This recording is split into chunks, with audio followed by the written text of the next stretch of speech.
Assalamualaikum warahmatullahi wabarakatuh.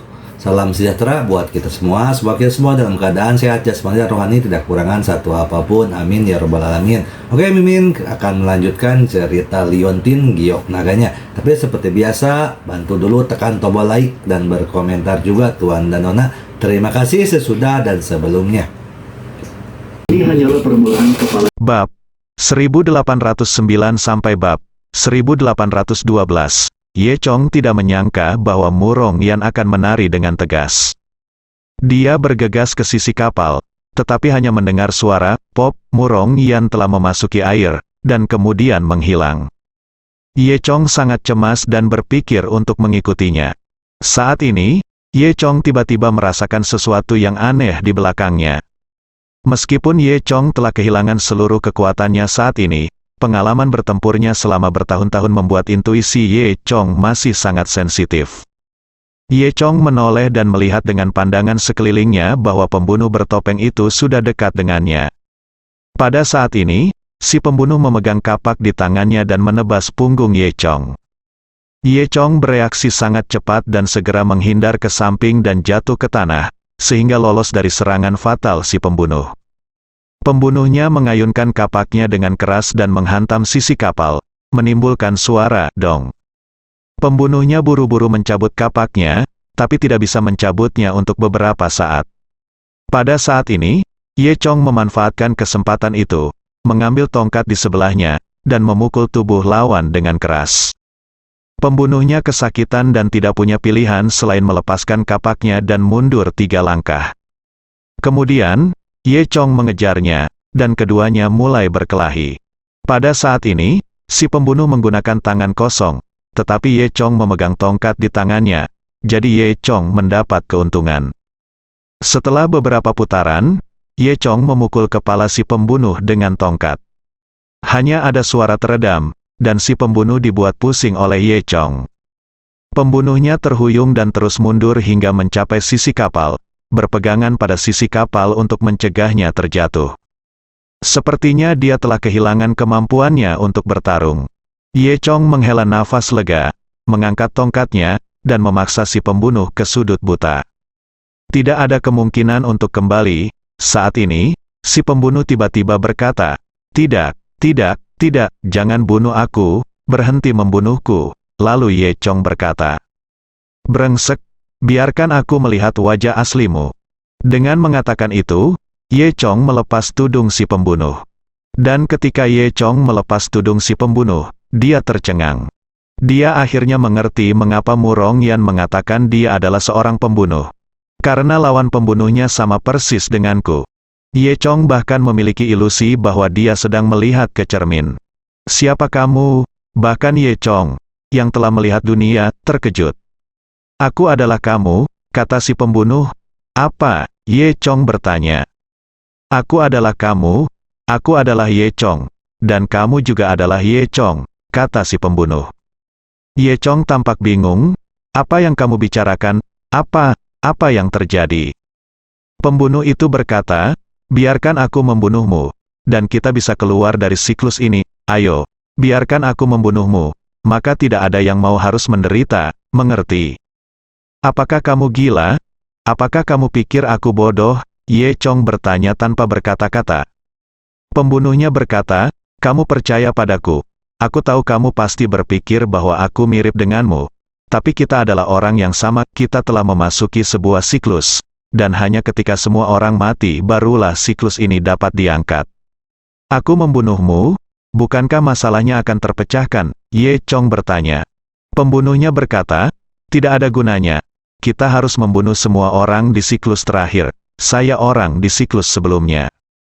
Ye Chong masih sulit mempercayai apa yang dikatakan si pembunuh. "Jangan khawatir, semua orang mati dalam siklus. Mereka tidak akan mati dalam kenyataan. Jika kamu membiarkan aku membunuhmu, semua masalah akan terpecahkan, kita akan melarikan diri," kata si pembunuh. Ye Chong mendengus, "Kentut, pergilah ke neraka penyakit mental." Saat dia mengatakan itu, Ye Chong mengangkat tongkatnya dan membantingnya ke arah si pembunuh. "Tidak, jangan, Anda akan menyesalinya," si pembunuh berteriak. "Saya hanya tidak mendengarkan siklus terakhir, dan saya menyesalinya sekarang. Sebelum dia selesai berteriak, Ye Chong memukul si pembunuh dengan tongkat dan menjatuhkannya ke dalam air. Ye Chong menggunakan seluruh kekuatannya dalam serangan ini, mengetahui bahwa lawannya pasti sudah mati. Dan saat si pembunuh jatuh ke dasar laut, langit tiba-tiba menjadi cerah. Ye Chong menatap langit yang cerah dan kaget. Pada saat ini, Ye Chong tiba-tiba mendengar suara tembakan tidak jauh dari sana. Kemudian, sebuah kapal pesiar muncul dari udara tipis, dengan asap masih keluar dari mesinnya. Ketika Ye Chong melihat kapal pesiar itu dengan jelas, ada desas-desus di benaknya. Bukankah ini kapal pesiar yang sama yang mereka ledakkan sebelumnya? Ada 7 orang di kapal pesiar, dan mereka adalah Madi, Wang Jingyu, Qiang Wei, Qiu Qiu, Xing Xing, Murong Yan, dan yang terakhir, dan satu lagi Ye Chong. Ye Chong kemudian teringat bahwa apa yang baru saja dikatakan si pembunuh itu benar. Pembunuhnya sudah mati dan siklus baru dimulai. Jika Anda mengikuti apa yang dikatakan si pembunuh, siklus tersebut hanya dapat diputus dengan membunuh semua orang, termasuk Ye Chong nomor 2 ini. Tampaknya si pembunuh akan berhasil sebelumnya, tetapi Ye Chong melakukan serangan balik dan gagal pada langkah terakhir, yang menyebabkan siklus baru. Memikirkan hal ini, Ye Chong sudah tahu apa yang harus dia lakukan. Sepertinya dia akan berubah menjadi pembunuh baru dan membunuh semua orang. Ye Chong berpikir sejenak, mungkin inilah yang disebut oleh Nyonya musim semi sebagai kematian. Sekarang dia tahu bahwa orang tidak akan mati dalam kenyataan. Ye Chong tidak memiliki beban psikologis apapun. Namun, Ye Chong hanyalah orang biasa sekarang. Jika dia bertarung 1 lawan 1, dia mungkin tidak akan bisa menandingi lawannya. Sepertinya dia hanya bisa bertindak seperti seorang pembunuh dan bertindak secara diam-diam. Ye Chong pertama-tama harus membersihkan mayat-mayat di geladak agar tidak menarik perhatian orang-orang itu. Saat ini, asap hitam mengepul dari kapal pesiar, dan nomor 2 Ye Chong dan yang lainnya akan segera datang. Jadi, Ye Chong buru-buru memindahkan tubuh Qiang Wei ke geladak. Dia menyeret tubuh Qiang Wei ke ruang sampah di belakang dek. Untung mawarnya tidak terlalu berat dan cepat sampai. Mereka belum pernah datang untuk memeriksa ruang sampah ini sebelumnya. Jadi, saat Ye Chong membuka pintu, dia terkejut lagi. Tidak ada sampah di ruang sampah, tapi berserakan di mana-mana, dan semuanya adalah mayat Qiang Wei yang terbalik. Ada sekitar 30 mayat Qiang Wei, hampir menumpuk menjadi gunung. Terlebih lagi, setiap tubuh Qiang Wei mati dengan cara yang sama. Mungkinkah saya sudah melalui lebih dari 30 siklus dan masih belum keluar? Ye Chong terkejut, dia tidak tahu apakah dia bisa berhasil kali ini. Namun, sudah terlambat untuk memikirkannya sekarang. Ye Chong sudah mendengar suara kapal pesiar mendekat. Ye Chong dengan cepat melemparkan tubuh Qiang Wei ke dalam dan menutup pintu ruang sampah. Kemudian, Ye Chong berlari ke ruang kendali lagi, mencoba mengembalikan tempat itu ke keadaan semula. Namun, dia tiba-tiba menemukan ada tudung linen yang tergantung di gantungan baju kosong. Persis seperti yang dikenakan si pembunuh sebelumnya. Ye Chong tidak banyak berpikir, mengambil pakaian linen, memakainya, dan berjalan keluar. Saat ini, orang-orang tersebut sudah berada di sepanjang tangga tali dan hendak memanjatnya. Ye Chong dengan cepat berlari menuju lantai bawah. Saat dia sedang berlari, dia tidak sengaja bergoyang dan salah satu lengannya terkena sinar matahari.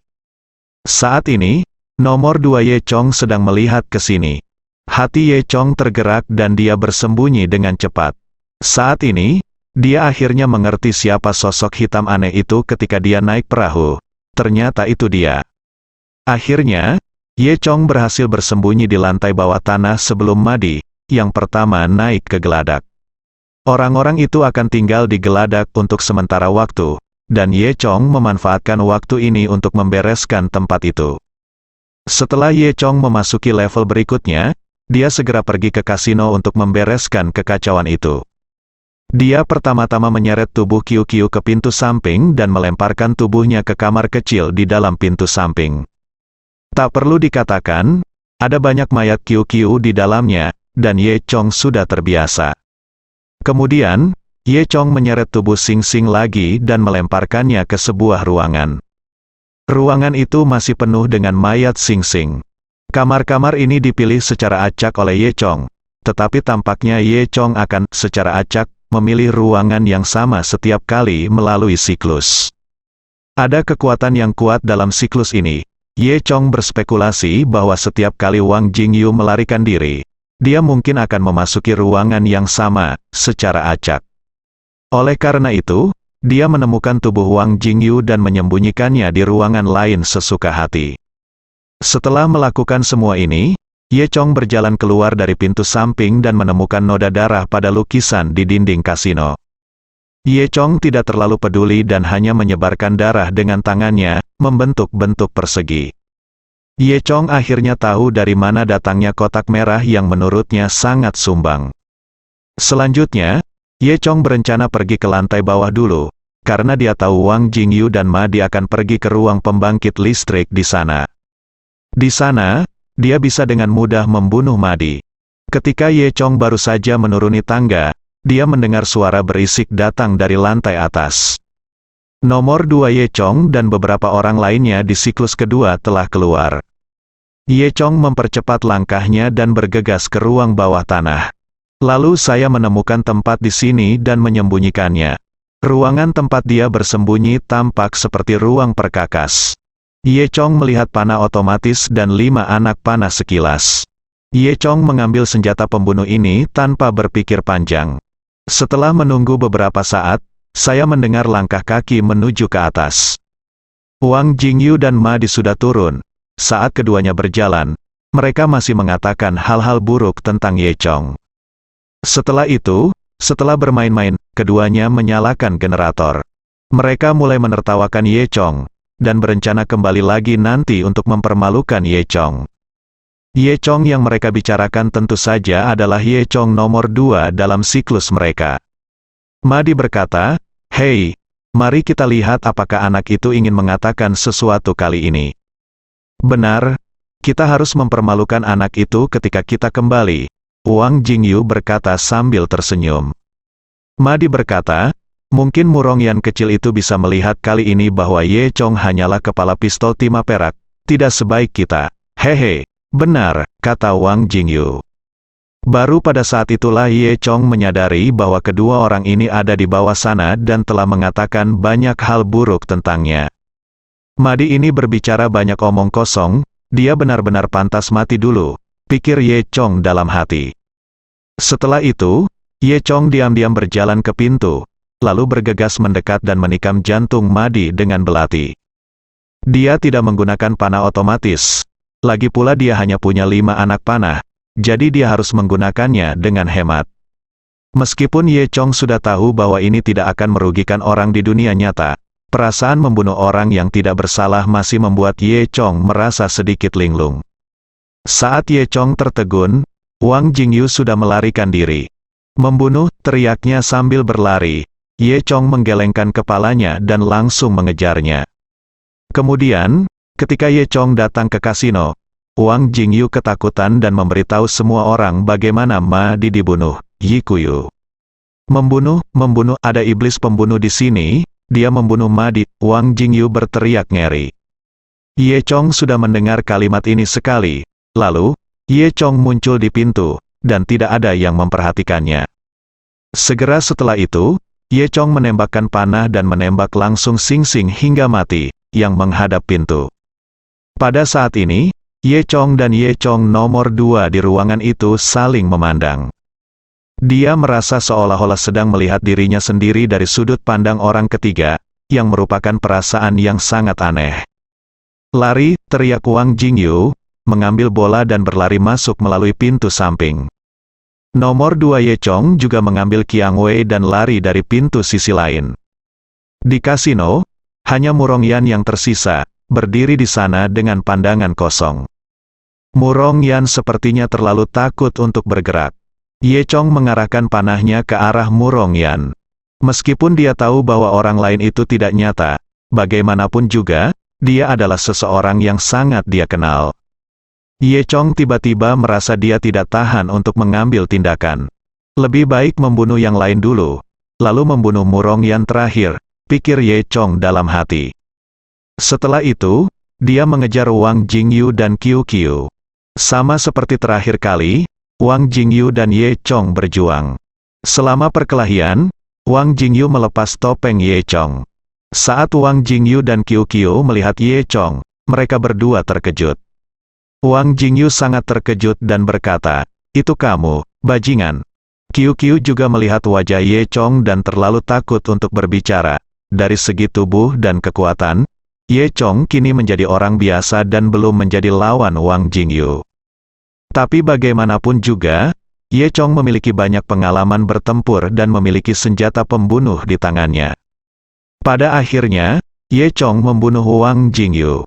Tapi barusan, Qiu Qiu mengambil kesempatan untuk melarikan diri. Setelah itu, Ye Chong pergi mengejar bola. Ketika Ye Chong kembali ke aula kasino, Qiu Qiu dengan gugup memberitahu Murong Yan dan Ye Chong nomor 2 apa yang terjadi sebelumnya. Dia menunjuk ke nomor 2 Ye Chong dan mengatakan bahwa dialah pembunuhnya. Ye Chong tidak ragu-ragu dan menembak mati Qiu Qiu dengan panah otomatis. Melihat ini, Ye Chong nomor 2 segera membawa Murong Yan dan melarikan diri. Ye Chong pernah mengalami adegan ini sebelumnya. Dia tahu bahwa nomor 2 Ye Chong telah mengunci pintu. Oleh karena itu, dia tidak mengejarnya, tetapi berbalik dan pergi ke geladak dari arah lain. Dia tahu bahwa Qiang Wei sedang bersembunyi di ruang kendali sekarang. Ketika Ye Chong datang ke ruang kendali dengan tenang, dia menemukan Qiang Wei terbaring di sana. Qiang Wei terbaring di tanah, sepertinya sedang mengambil sesuatu dari celah di tanah. Ye Chong mengarahkan panahnya ke Qiang Wei dan menembaknya. Namun tiba-tiba gelombang besar datang dan mengguncang seluruh kapal pesiar. Anak panah Ye Chong meleset dan menghantam tanah dengan bunyi dentang. Qiang Wei menemukan Ye Chong di belakangnya, wajahnya menjadi pucat. Lalu dia mendorong Ye Chong menjauh dengan kekuatan yang tidak diketahui dan berlari ke arah lain dari geladak. Ye Chong buru-buru mengejarnya, dan mereka berdua kebetulan mencapai tempat persembunyian Murong Yan, dan Ye Chong menyusul Qiang Wei. Keduanya berjuang lagi, dan Qiang Wei bahkan melepas tudung Ye Chong. Pada akhirnya, Qiang Wei dibunuh oleh Ye Chong. Tentu saja, adegan ini sepenuhnya dilihat oleh Murong Yan. Ye Chong secara alami tahu bahwa Murong Yan bersembunyi di tumpukan puing di dekatnya. Tapi dia memikirkannya dan tidak menyerang Murong Yan. Karena dia tahu bahwa Murong Yan akan segera bunuh diri dengan melompat ke laut. Saat itu, dia bisa mengambil kesempatan untuk menyerang Ye Chong nomor 2 secara diam-diam. Saat si pembunuh menyerangnya sebelumnya, ada yang tidak beres pada tautan itu. Kali ini, Ye Chong harus memastikan bahwa dia dapat membunuh Ye Chong nomor 2. Jika tidak, siklus ini harus terulang kembali, dan orang-orang ini harus mati lagi. Lalu, Ye Chong berjalan dari arah lain dan diam-diam bersembunyi di dekat tangga tali. Murong Yan akan segera melompat ke laut di sini. Ye Chong diam-diam menemukan pilar untuk disembunyikan, dan kebetulan ada kapak di sebelahnya. Benar saja, beberapa menit kemudian, Murong Yan dan nomor 2 Ye Chong datang. Mereka bertengkar, dan Murong Yan berkata bahwa Ye Chong nomor 2 adalah pembunuhnya. Ye Chong, nomor 2, tampak bingung. Lalu, Murong Yan benar-benar melompat ke laut.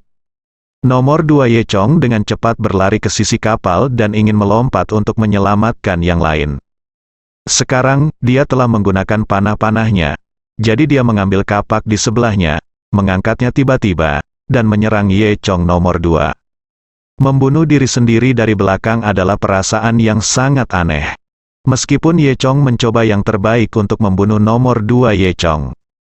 Namun nampaknya nasib belum berubah. Ketika kapak Ye Chong mengenai Ye Chong nomor 2, Ye Chong nomor 2 bereaksi dengan cepat. Persis sama seperti saat si pembunuh membunuh Ye Chong terakhir kali. Nomor 2 Ye Chong menghindari serangan Ye Chong, tetapi kapak Ye Chong menghantam sisi kapal di sebelahnya dan tenggelam dalam, sehingga tidak mungkin untuk mencabut kapak untuk sementara waktu.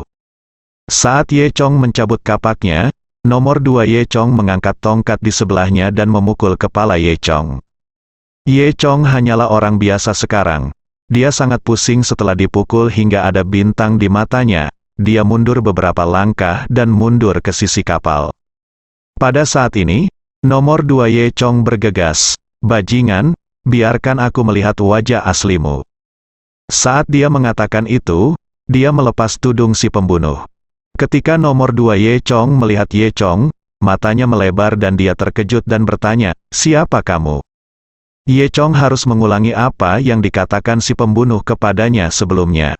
Dia akhirnya mengerti apa maksud si pembunuh ketika dia berkata, "Kamu akan menyesal." Ye Chong benar-benar menyesalinya sekarang. Pada saat itu, dia mungkin membiarkan si pembunuh membunuhnya, seluruh siklus mungkin sudah berakhir. Pada saat ini, Ye Chong mengatakan hal yang sama kepada Ye Chong nomor 2 lagi. Berharap Ye Chong nomor 2 akan secara sukarela dibunuh olehnya. Tentu saja nomor 2 Ye Chong tidak akan setuju, dan dia menganggap Ye Chong sebagai orang yang sakit jiwa. Tepat ketika Ye Chong ingin berbicara lagi, dia tiba-tiba terkena getah. Penglihatan Ye Chong tiba-tiba menjadi gelap, dan tubuhnya jatuh ke air laut di bawah. Hal terakhir yang Ye Chong dengar sebelum dia kehilangan kesadaran adalah suara jatuh ke air. Saya tidak tahu berapa lama, tapi ketika Ye Chong membuka matanya lagi, dia mendapati dirinya terbaring di pantai di tepi laut. Pasirnya lembut dan harum, Ye Chong menciumnya dengan hati-hati, dan ternyata itu bukan aroma pasir, melainkan aroma Murong Yan di sebelahnya.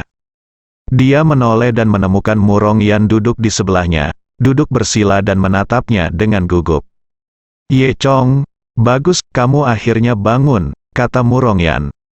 Ye Chong menggaruk kepalanya lagi. Apa yang terjadi?" Aku tidak tahu apa yang terjadi. Ketika aku bangun, kami ada di sini," kata Murong Yan. "Di mana ini?" Ye Chong bertanya.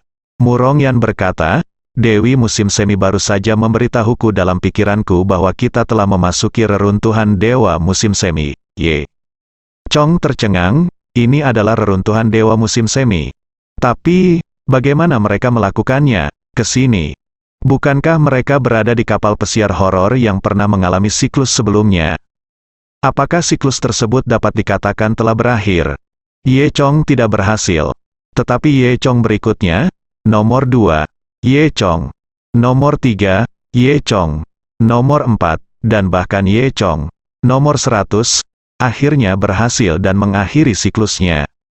Atau apakah kematian yang disebutkan oleh Nyonya musim semi sebenarnya berarti Anda bisa memasuki reruntuhan setelah mati satu kali? Ye Chong bingung sekarang dan tidak bisa memahaminya sama sekali. Lalu, Ye Chong bertanya pada Murong Yan, "Apakah kamu ingat apa yang terjadi?" Kamu tahu, Ye Chong adalah pembunuh di mata Murong Yan. Memikirkan hal ini, Ye Chong merasa sedikit malu, karena takut menimbulkan kesalahpahaman di hati Murong Yan. Murong Yan menggelengkan kepalanya dan berkata, "Saya hanya ingat bahwa setelah kami naik kapal pesiar, saya sepertinya pingsan. Apa yang terjadi selanjutnya, saya tidak tahu. Ketika saya bangun lagi, saya ada di sini." Ye Chong menatap Murong Yan dengan bingung. "Apakah sesederhana itu?" Murong Yan mengangguk. "Apakah Anda mengalami sesuatu yang berbeda?" Ye Chong membuka mulutnya, tetapi pada akhirnya dia tidak mengatakan apa-apa. Karena ini tidak lagi penting sekarang, apapun yang terjadi, mereka sekarang telah memasuki reruntuhan dewa musim semi. Bisa dikatakan langkah pertama kini telah selesai. Hal selanjutnya yang harus dilakukan adalah menemukan Danau Chanshen, mendapatkan tulang wanita giok Dewi musim semi dari sana, dan menghidupkan kembali Dewi musim semi. Saat ini mereka berdua sedang berada di pinggir pantai, matahari yang hangat dan lembut, pantai yang lembut, dan angin laut yang bertiup membuat mereka sangat nyaman. Setelah mengamati keadaan sekitar, pantai ini dikelilingi oleh hutan dan sangat luas. Bayangan sebuah kota samar-samar terlihat di kejauhan. Ye Chong beristirahat sebentar, dan Ye Chong mengeluarkan makanan dari senjata ajaib luar angkasanya. Meskipun Ye Chong baik-baik saja tanpa makan atau minum, Murong Yan adalah manusia fana dan dia harus makan. Setelah makan kayu manis, keduanya berdiri dan berjalan menuju kedalaman pantai. Ye Chong menemukan bahwa semua kekuatannya yang hilang di kapal pesiar teroris kini telah dipulihkan. Ini juga memberi Ye Chong kepercayaan diri yang besar. Keduanya berjalan sekitar 20 menit, lalu berjalan keluar dari hutan di luar pantai. Setelah berjalan menyusuri jalan setapak kurang dari setengah jam, sebuah kota muncul di depan kami. Kota ini terlihat sangat retro dan tidak memiliki stasiun kereta. Masuk dan keluar kota melalui gerbang yang sangat besar. Di gerbang kota, ada tim yang terdiri lebih dari 30 penjaga yang menjaga kota. Di gerbang kota, banyak orang yang datang dan pergi.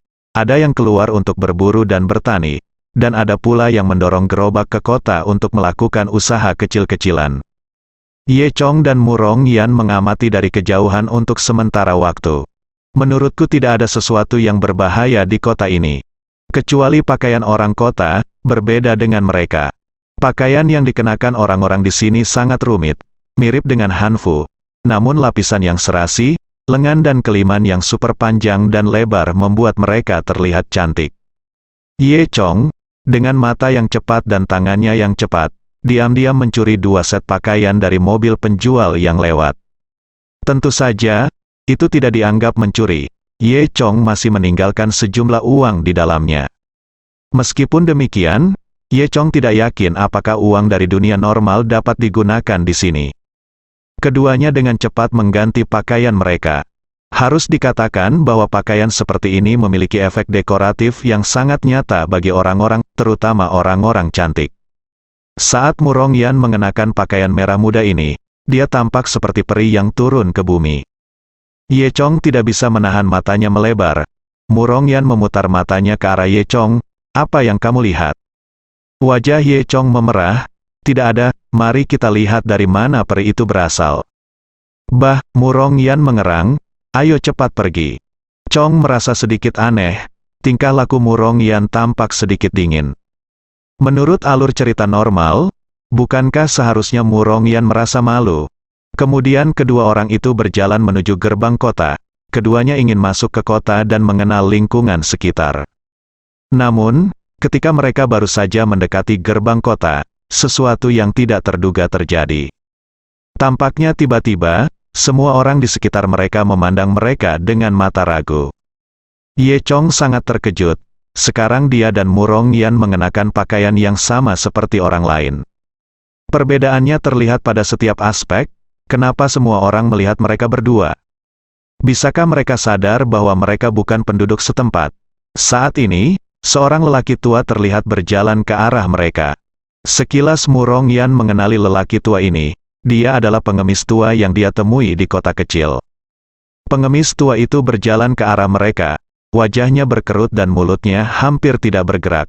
Tetapi dia mengeluarkan suara seperti nyamuk. Lari. Tepat setelah pengemis tua itu selesai berbicara, dia melihat para penjaga.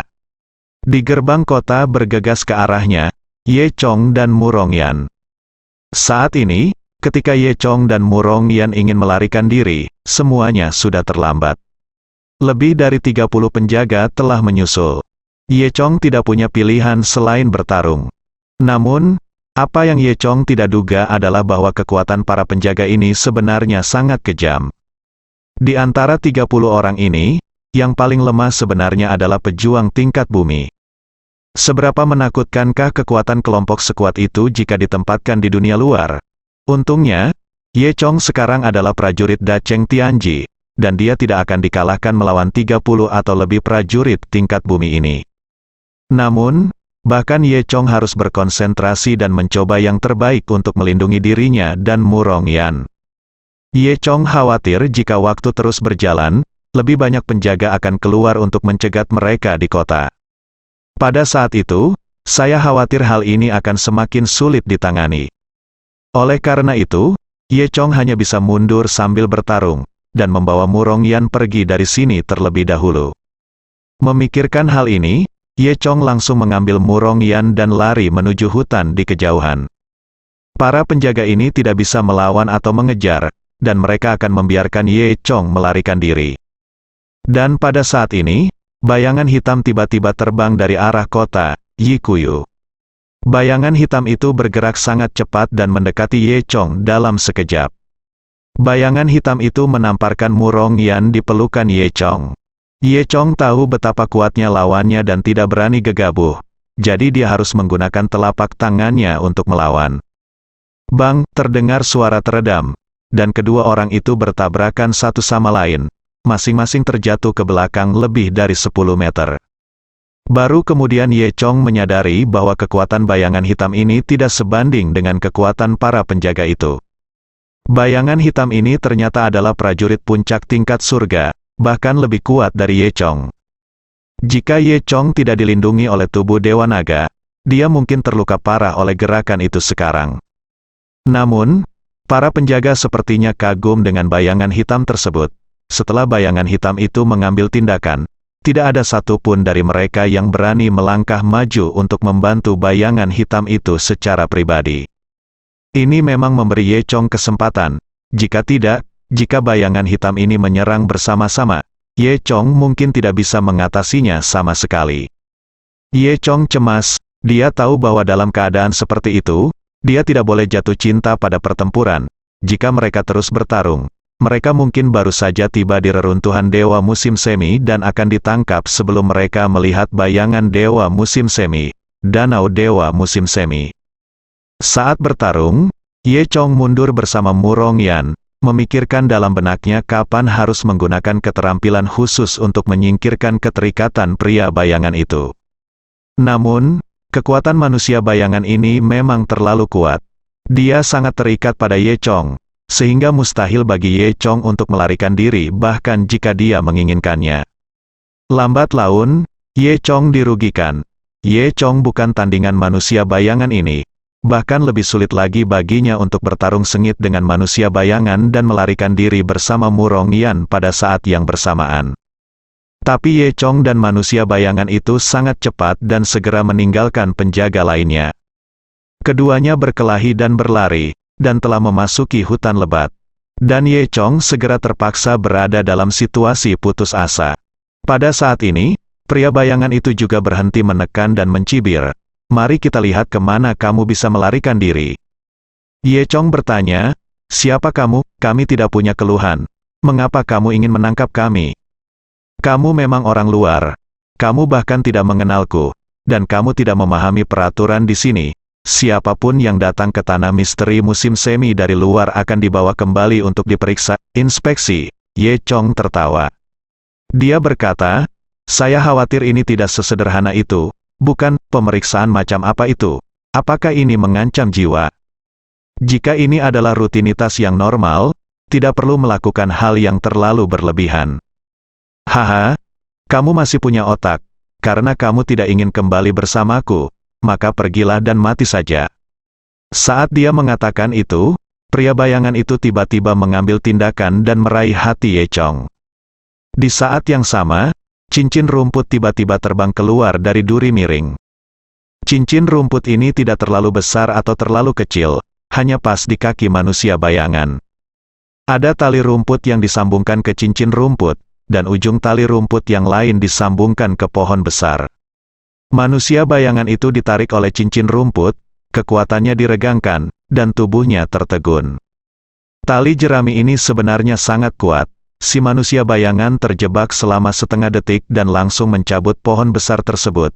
Namun tali jerami tersebut malah tidak putus. Namun, setengah detik ini sudah berakibat fatal baginya.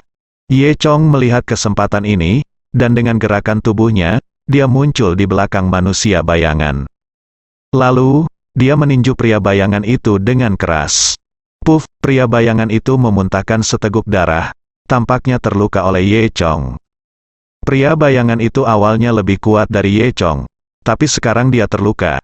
Dia tidak berani pamer, jadi dia segera berbalik dan lari. Ye Chong tidak mengejarnya. Kemudian, pengemis tua itu keluar dari hutan terdekat. Ternyata cincin rumput tadi adalah mahakaryanya, dan diam-diam dia membantu Ye Chong. Ye Chong dan Murong Yan sama-sama menghela nafas lega. Ye Chong berjalan mendekat dan berkata kepada pengemis tua itu, terima kasih, Tuan, karena telah menyelamatkan hidupku. Pengemis tua itu tersenyum dan berkata, Anda tidak perlu berterima kasih kepada saya hanya membayar kembali uang Anda. kamu memberiku. Setelah mendengar ini, Murong Yan patah hati. Dia berkata bahwa uang yang dia berikan padaku kali ini sangat berharga. Pengemis tua itu tersenyum dan berkata, "Hei, kita genap sekarang." Murong Yan bertanya, "Tuan tua, apa yang terjadi? Mengapa kita dikejar ketika kita baru sampai di sini?" "Hei, lihat, kalian benar-benar aku tidak mengerti aturan di negeri musim semi yang misterius ini," kata pengemis tua itu sambil tersenyum. Ye Chong dan Murong Yan keduanya mengangguk dan menatap pengemis tua itu dengan penuh harap. Pengemis tua itu berkata, "Baiklah, sebaiknya saya beritahu Anda bahwa di negeri misteri musim semi kami, selama orang luar datang, mereka akan ditangkap untuk diselidiki. Namun, mereka yang ditangkap oleh istana hantu musim semi tidak pernah keluar hidup-hidup." "Apa?